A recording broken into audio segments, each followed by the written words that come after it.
Hello everyone, study with us में आपका एक बार फिर से स्वागत है। और आज हम इस वीडियो में देखिए भारतीय संविधान का ये पार्ट 2 है। भारतीय संविधान का अगर आपने पहला वीडियो नहीं देखा है तो आप ज़रूर उसे देख लें, ठीक है, क्योंकि उसमें जो है हमने काफ़ी महत्वपूर्ण जो तथ्य थे वो करवाए थे और जो रह गए थे वो आज की वीडियो हम डिस्कस करेंगे।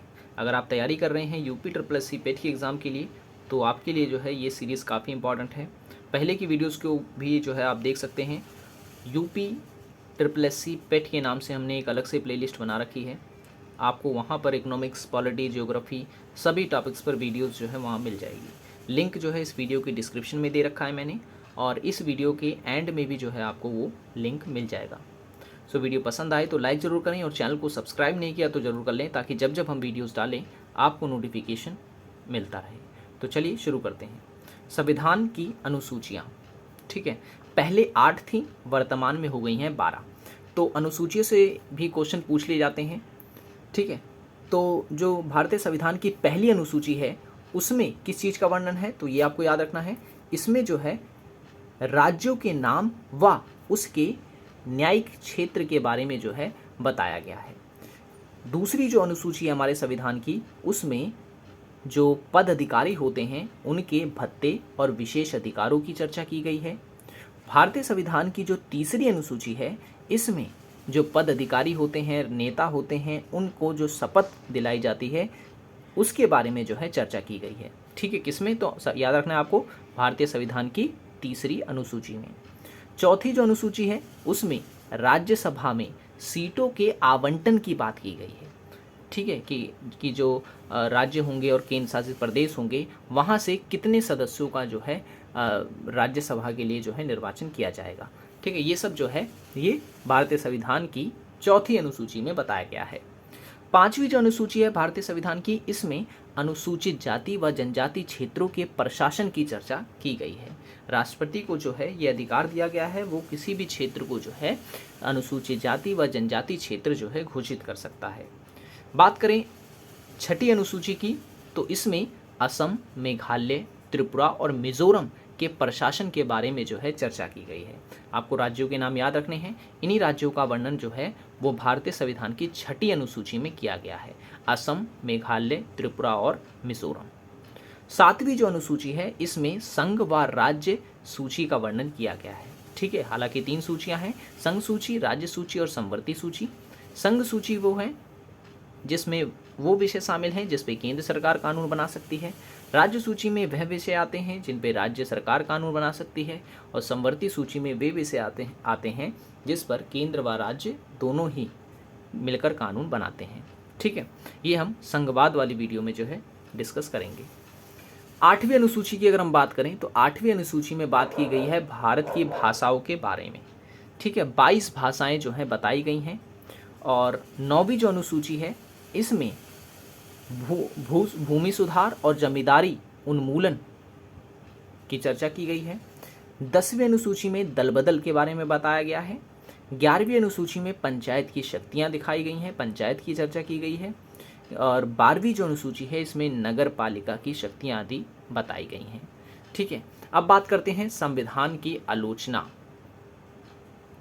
ओके, संविधान निर्माण के पश्चात हुआ ये कि इसकी कई जगह आलोचनाएं भी की गई, जैसे कि डॉक्टर भीमराव अंबेडकर जो हैं ये भारतीय संविधान को उधार का संविधान कहते हैं। क्यों? क्योंकि भारतीय संविधान के जो स्रोत हैं, यानी भारतीय संविधान के जो विशेष तत्व हैं वो हमने विदेश के संविधानों से लिए हैं। तो इस कारण डॉक्टर भीमराव अंबेडकर ने जो है इसे उधार का या कहें कि फ़कीर का थैला कहा है। किसको? भारतीय संविधान को। ये आपको याद रखना है। हौच पौच कॉन्स्टिट्यूशन भी किसने कहा है? डॉक्टर भीमराव अंबेडकर ने कहा है। और 1935 के अधिनियम की कार्बन कॉपी किसने कहा है? ठीक है, 1935 का जो भारतीय शासन अधिनियम था उसको जो है कहा जाता है कि अधिकतर जो तत्व हैं वो हमने इसी अधिनियम से लिए हैं। तो इस कारण एन श्रीनिवासन जो हैं ये कहते हैं कि जो भारतीय संविधान है वो 1935 के अधिनियम की कार्बन कॉपी है। और टी प्रकाशन कहते हैं कि जो भारतीय संविधान है वो गांधीवाद से जो है वो बहुत दूर है, ठीक है, गांधीवाद से बहुत दूर है, क्योंकि गांधीवाद से संबंधित हमने जो बातें हैं वो अपने संविधान में नहीं ली हैं। वकीलों का स्वर्ग कहा है आइजन जेनिक्स ने, ठीक, आइवर जेनिक्स, सर आइवर जेनिक्स ने जो है भारतीय संविधान को वकीलों का स्वर्ग कहा है। और जो क्वेश्चन पूछे जाते हैं वो पूछे जाते हैं भारतीय संविधान की प्रस्तावना को लेकर के, ये भी जो है आपको याद रख लेने हैं। भारतीय संविधान की प्रस्तावना की अगर हम बात करें तो आपने इसे जरूर देखा होगा, हर एनसीईआरटी की किताब में जो है तीसरा या चौथा पन्ना जो है वो भारत का संविधान करके जो लगा होता है वो भारत की प्रस्तावना ही होता है, जिसमें आपको इस तरीके के शब्द जो है देखने को मिलते हैं, ठीक है। तो इनका क्रम आपको याद रख लेना है, एग्जाम में क्रम इनका पूछ लिया जाता है। तो सबसे पहले संप्रभुता, फिर उसके बाद समाजवाद, धर्मनिरपेक्ष, लोकतांत्रिक, गणराज्य, ठीक है, लोकतांत्रिक गणराज्य ये एक ही है, न्याय, स्वतंत्रता, समता और बंधुत्व जो है हमारे भारतीय संविधान में ये शब्द जो है, भारतीय संविधान की प्रस्तावना में ये शब्द जो है देखने को मिलते हैं, ठीक है। तो क्रम में जो है आपको उसको याद रखना है, संप्रभुता, समाजवाद, धर्मनिरपेक्ष, लोकतांत्रिक, गणराज्य, न्याय, स्वतंत्रता, समता और बंधुत्व। और भारतीय संविधान में जब 42वां संविधान संशोधन किया गया था, कब किया गया था तो याद रखना है आपको 1946 में किया गया था, ठीक है। तो जब 42वां संविधान संशोधन किया गया, एक मिनट ये डेट जो है गलत है, ठीक है, तो यहाँ पर जो है ये 76 होगा, ठीक है। 42वां संविधान संशोधन जो है वो कब किया गया था तो 1976 में, 1976 में किया गया था। और इसी संविधान संशोधन को जो है मिनी कॉन्स्टिट्यूशन भी कहा जाता है, लघु संविधान भी कहा जाता है। क्यों कहा जाता है? क्योंकि 42वें संविधान संशोधन के तहत जो है कई सारे तत्वों को जो है संविधान में जोड़ा गया था, ठीक है। मौलिक अधिकार वगैरह जिसकी हम चर्चा करते हैं वो सब जो है 42वें संविधान संशोधन के तहत ही भारतीय संविधान में से लिखा गया था, ठीक है। तो प्रस्तावना में क्या किया गया था? प्रस्तावना में जो है 3 शब्द जो हैं जोड़े गए थे। कौन कौन से? तो याद रखना है आपको, समाजवाद, ठीक है, पंथ निरपेक्ष और संप्रभुत्व,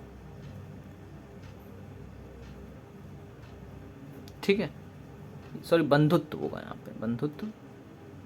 तो ये 3 शब्द जो है भारतीय संविधान की प्रस्तावना में 42वें संविधान संशोधन के तहत जोड़े गए थे, जो कि कब हुआ था? 1976 में हुआ था। और 44वां संविधान संशोधन भी आपको याद रख लेना है, ठीक है। 44वां संविधान संशोधन जो है ये हुआ था 1978 में। और इसके तहत क्या किया गया था? इसके तहत किया ये गया था कि संपत्ति के अधिकार को, ठीक है, जो कि हमारा पहले मौलिक अधिकार हुआ करता था, पहले इनकी संख्या 7 थी, बाद में 6 हो गई। क्यों? क्योंकि जो 7वां जो हमारा अधिकार था, संपत्ति का अधिकार जो कि मौलिक अधिकार था, उसे मौलिक अधिकार की श्रेणी से हटा करके कानूनी अधिकार बना दिया गया और इसे 300A में डाल दिया गया, ठीक है। यानी संपत्ति का अधिकार अब हमारा मौलिक अधिकार नहीं रह गया, ठीक है, अब वो कानूनी अधिकार बन गया है। तो इतना ही जो है पॉइंट्स आपको याद रखना है। आई होप कि ये वीडियो जो है आपको पसंद आया होगा। वीडियो पसंद आया हो तो लाइक करें, चैनल को सब्सक्राइब नहीं किया तो ज़रूर कर लें, ताकि जब जब हम वीडियोस डालें आपको नोटिफिकेशन जो है मिलता रहे। और अगर आपने हमारी पहले की वीडियोस को नहीं देखा है तो आप उसे ज़रूर देखें, लिंक जो है मैंने इसी वीडियो की डिस्क्रिप्शन में दी है और वीडियो के एंड में भी जो है आपको लिंक मिल जाएगी। सो मिलेंगे नेक्स्ट वीडियो में। Thanks for watching this video.